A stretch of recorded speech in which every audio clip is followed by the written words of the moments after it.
Бишкекте жол кырсыгынын кесепетинен кайгуул кызматынын унаасы оодарылып кеткен. Милициянын кайгуул кызматынан билдиришкендей, кырсык Hyundai унаасынын айдоочусу жол эрежесин сактабагандыктан келип чыккан. Аталган унаанын айдоочусу 7 апрель менен Медеров көчөлөрүнүн кесилишинде чукул бурулуш жасап, жолго чыга калган. Натыйжада кайгуул унаасы кагылышуудан качууга үлгүрбөй оодарылып кеткен.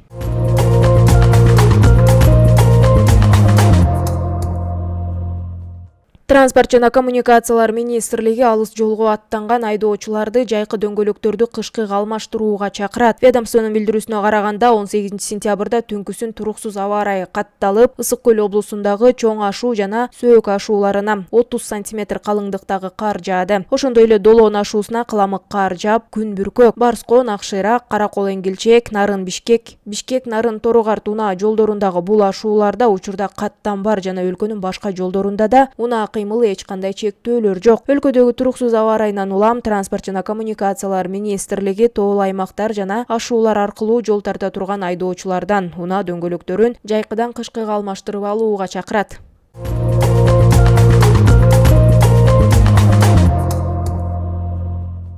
2023-2024 жылдын күз-кыш мезгилине даярдык көрүү максатында Бишкек жылуулук электр борборунда көмүр алуу процесси уланууда. Бул тууралуу энергетика министрлигинен билдиришти. Маалыматка ылайык, бүгүнкү күндө мурда жетишилген макулдашууларга ылайык 40 вагон жергиликтүү кара кече көмүрү ташылып келинүүдө. Жалпысынан кара кече резервинен 600 000 тонна, таш көмүрдөн 50 000 тонна көмүр жана Казакстандан 550 000 тонна көмүр сатып алуу келишими түзүлгөн. Ошентип бүгүнкү күндө ЖЭБтин кампаларында 187 000 тонна жергиликтүү көмүр жана 88 000 тонна импорттук көмүр бар.